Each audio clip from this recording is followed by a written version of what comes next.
25 लाख रुपये खर्च करून गांडूळ खत निर्मिती केंद्र तयार केलेला कधी तुम्ही बघितलाय का मित्रांनो? थांबा, मी सांगतो तो कशा प्रकारचा आहे। आमचा शेड आहे सर 20 बाय 40चा। त्याच्यामध्ये आम्ही 4 बाय 12 साईजचे 20 बेड लावलेले आहेत। एक बेडला जवळजवळ आम्हाला 3,500 रुपये खर्च आलेला आहे उभं करण्यासाठी। सर आमच्या बेडची साईज आहे 4 बाय 12। याच्यामध्ये आम्ही पूर्णपणे शेणखत भरलेलं आहे। आम्हाला पूर्ण 20 बेड आहे आमच्याकडे टोटल। त्याच्यामध्ये आम्हाला 12 टन शेणखत लागलेलं आहे 20 बेडला। तर 20 बेड आम्ही पूर्णपणे भरून त्याच्या खाली दगडाची सोलिंग वर शेणखत इथपर्यंत भरून आम्ही त्याच्यावर पाणी मारून आणि ह्या पाईपद्वारे वर्मी वॉश आम्ही कलेक्ट करतो। आम्ही आता पहिली बॅच काढलेली आहे। पहिली बॅच काढून हे रिफिल केलेलं आहे।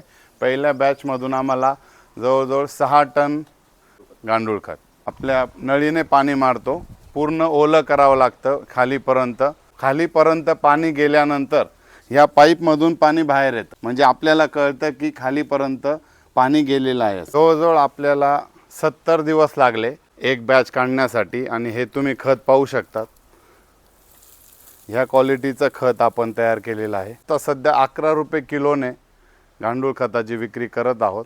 40 किलोची बॅग आपण उपलब्ध करून देऊ शकतो शेतकऱ्यांना। मागे असलेल्या 20 बेडमधून निघालेलं हे वर्मी वॉश हे प्रत्येक पिकासाठी तुम्ही फवारणीद्वारे वापरू शकता आणि हे प्रत्येक पिकासाठी वरदान आहे।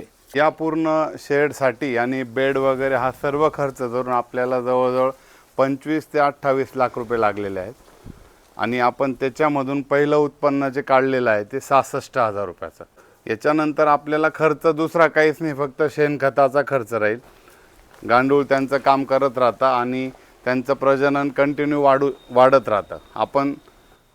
आपण दुसऱ्या बेडमध्ये सुद्धा त्यांचा उपयोग करू शकतो। आपण जेव्हा बेड वाढू तेच गांडूळ आपण दुसऱ्या बेडला वापरू शकतो, इतकं त्यांचं प्रजनन वाढत असतं। एक 70 दिवसांनी ही बॅच निघते। उन्हाळ्यात थोडा वेळ लागतो, ऊन जास्त असल्यामुळे गांडुळांचं कार्य थोडं हळू होतं, पण आपल्याला वर्षभरात जवळजवळ 4 बॅच निघतील ह्या दृष्टीने आपण त्याच्यावर काम करत आहोत।